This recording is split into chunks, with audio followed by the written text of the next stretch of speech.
Hello, English learners. Welcome back to English Pod. My name is Marco. And I'm Erica. And today we're going to be talking about a very special topic.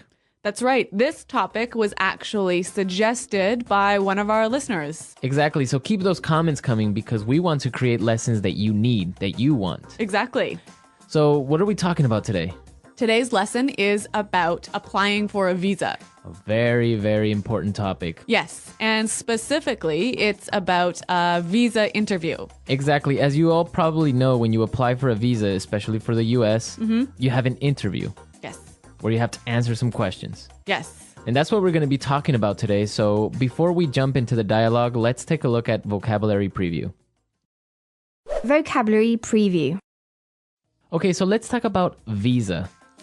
Right. A visa, it's not a credit card. No, not Visa or MasterCard. No. So a visa is an official document that you get in your passport that allows you to travel legally to a country. Exactly. So with this document, you can go into a country. Okay, so we have different types of visas. Today, we're going to be talking about a B2 visa. Right. A B2 visa is a tourist visa. A tourist visa. Yeah. This is only for the United States. Other countries may have different classifications for their visas, but B2 is for the United States. Right. So, Marco, we use a tourist visa when we want to be a tourist and just travel in the U.S. What about a resident visa? Well, you can have a temporary resident visa. Like, for example, an F1. Yep. An F1 is for foreign exchange students who go and live in the States maybe for a year or do a MBA for 2 years or 3 years. So that's an F1 visa. You can also get a J1 visa, which is a temporary exchange visitor. Okay. So it could be to maybe do some temporary work for 2 or 3 months and then go back to your country. So basically, a resident visa allows you to live in that country. Yeah, you can live in that country legally for a determined time. Okay, so let's listen to our dialogue. Where are we going to be exactly? In this dialogue, we're going to hear two people, a visa officer and a person who's applying for the visa. Now, the person who's applying for the visa has an accent, right? Yes. But this is really good practice for helping you to understand people with different accents. Exactly. So let's listen to the dialogue and then we'll come back and explain all the great vocabulary.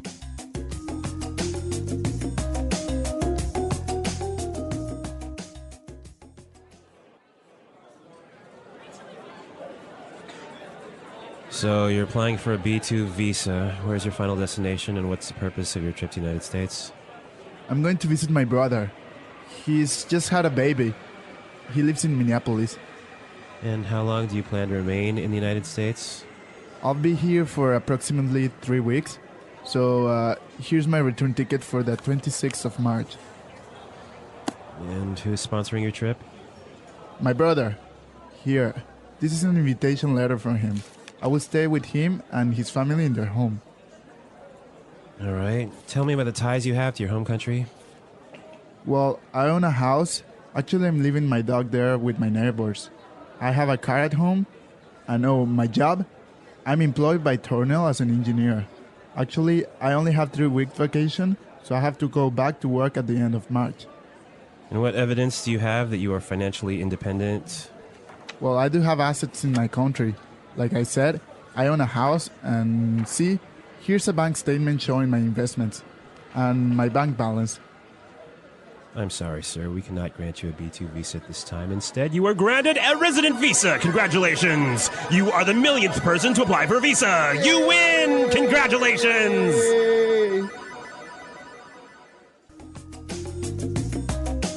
All right, what a lucky guy. He applied for a tourist visa and now he's getting a resident visa. Yeah, that's great. But does this really happen, No. Marco? No, that would never happen at a consulate. Okay, well, we can dream that this might happen for us. Yeah, exactly. All right, let's take a look at the words in language takeaway today. Language takeaway. All right, on language takeaway, we have sponsoring. Sponsoring. Sponsoring. Sponsoring.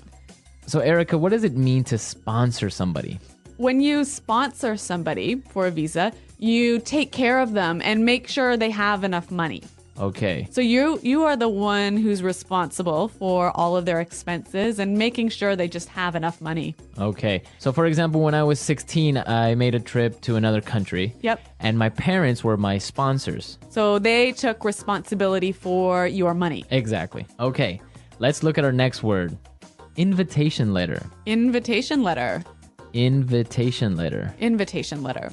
Now, this is a really important part for a visa application. Yes, very important. What is an invitation letter? Well, an invitation letter is a formal letter that a friend or a relative or maybe a business writes to ask you to come to their country. Exactly. So you're being invited for a specific purpose to the United States. Yeah, and you have to give this letter to the visa officer. Okay. Invitation letter. Our next word.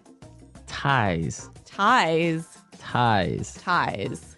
Looks exactly like tie, like the one you wear in your suit. Not quite the same though. All right, so what are ties? The ties you have to your country are the things that keep you attached to your country. Okay. That make sure that you will return to your country. Okay, so what are some examples of ties? Like maybe a house or a wife or a child or maybe some money in your bank account. Okay. Or a job even. Okay. Okay, perfect. Yeah, a good way to think of this is imagine like a rope that's attached to you and tying you to your country, to your house, to your job, to your kids. Okay, so you can't run away. Exactly. Okay. Okay, that was clear, but let's listen to some more examples of how we would use ties. Example 1. I sold my house and closed my bank account. I don't have any more ties to my home country. Example 2. Alvin enjoyed being single. He wasn't ready for the ties of family life. Example 3. Diplomatic relations have improved, and the ties between the two countries are stronger. All right, it's clear now. Mm-hmm. Let's look at our next word. Financially independent. Financially independent. Financially independent. Financially independent. So that means that you don't need anyone. That you have enough money. You have enough money for yourself. Right. So you don't have to ask your parents to pay for your ticket or pay for your food or whatever. Okay. And our last word for today. Assets. Assets. Assets. Assets. Okay, so your assets are kind of like your ties. Right. There are things of value that you own, things that are expensive that you own in your home country. So it would be a house, Yep. a car, Yep. Maybe stocks stocks, or investments. Okay, so all of those things are your assets. Okay, so we've seen a lot of great words, and I think it's time for us to listen to our dialogue again. We're going to slow it down for you. Yeah, this will help you understand it a little bit better.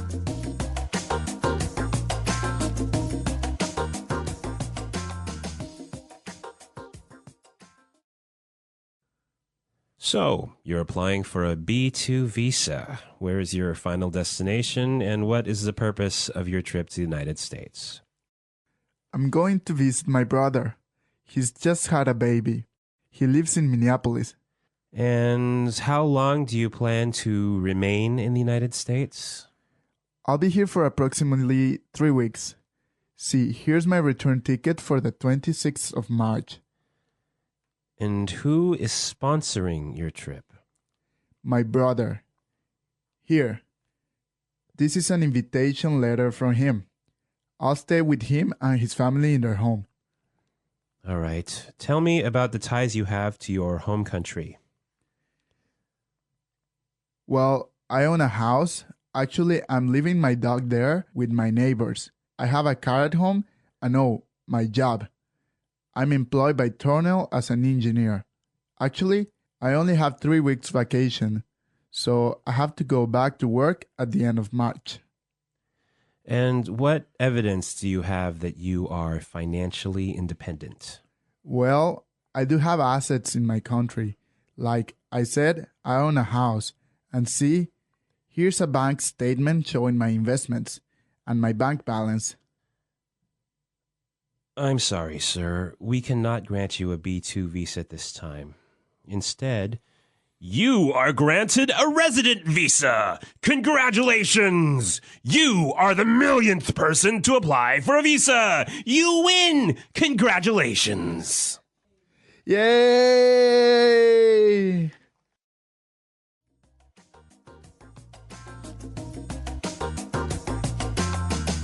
Okay, today we're not going to do our regular toolkit like Fluency Builder, putting it together. No, we're going to do something a little bit different today. We're going to talk about the questions you will probably be asked at an interview for a U.S. visa. Yes. And the useful language that you can use to answer these questions in a good way. Okay, so let's take a look at our first question. Where is your final destination, and what is the purpose of your trip to the United States? Where is your final destination, and what is the purpose of your trip to the United States? So this is probably going to be the first question the interviewer is going to ask you. Yeah, so Marco, I know you have a lot of experience with U.S. visas. How should we answer this question? Well, it depends on what you're doing, right? Right. So if you're a tourist, you would say, I'm going on vacation to New York or anywhere. Also, if you're visiting a family member, like in our dialogue, you would say, oh, I'm going to visit my sister or my brother or my cousin. If you're applying for a business visa, then you would say, oh, I'm going to visit a company or etc. Right. So you just have to say why you are going to the States. Now, is it important to be really specific? Yeah, the more specific you are, it's probably better. So if you can name the state and the city where you're going, it's much better. Okay. All right. Well, let's listen to our next question. How long do you plan to remain in the United States? How long do you plan to remain in the United States? Okay, so this is a really important question also because in your application, you have to put how long you plan to stay in the U.S. Right. It's a pretty straightforward answer. 2 months, 1 month, 3 weeks. Right. But you just have to make sure that your answer matches what's written in your application form. Yeah. Exactly. Okay, now let's take a look at our last question. Tell me about the ties you have to your home country. Tell me about the ties you have to your home country. Well, I think this is maybe the most important question that they'll ask you, right? Yeah, this is the most important question. This is what the interviewer is most interested in. Okay, so why is he interested in this? Because he has to be sure that you will not become an illegal immigrant to the United States. So that you will return to your home country. Exactly. He or she has to be convinced that you're going to return to your home country. So how can you convince him?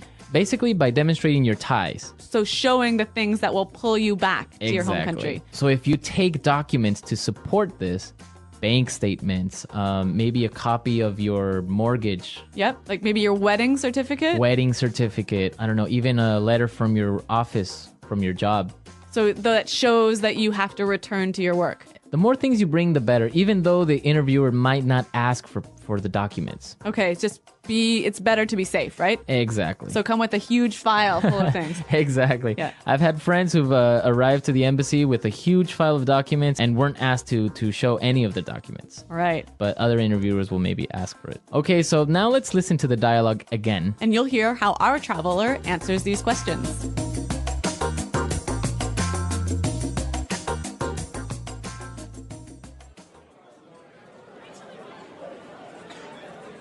So you're applying for a B2 visa. Where's your final destination, and what's the purpose of your trip to the United States? I'm going to visit my brother. He's just had a baby. He lives in Minneapolis. And how long do you plan to remain in the United States? I'll be here for approximately 3 weeks. So here's my return ticket for the 26th of March. And who's sponsoring your trip? My brother. Here. This is an invitation letter from him. I will stay with him and his family in their home. All right. Tell me about the ties you have to your home country. Well, I own a house. Actually, I'm leaving my dog there with my neighbors. I have a car at home. And my job? I'm employed by Tornell as an engineer. Actually, I only have 3 weeks vacation, so I have to go back to work at the end of March. And what evidence do you have that you are financially independent? Well, I do have assets in my country. Like I said, I own a house, and see, here's a bank statement showing my investments and my bank balance. I'm sorry, sir. We cannot grant you a B2 visa at this time. Instead, you are granted a resident visa. Congratulations! You are the millionth person to apply for a visa. You win! Congratulations! Yay!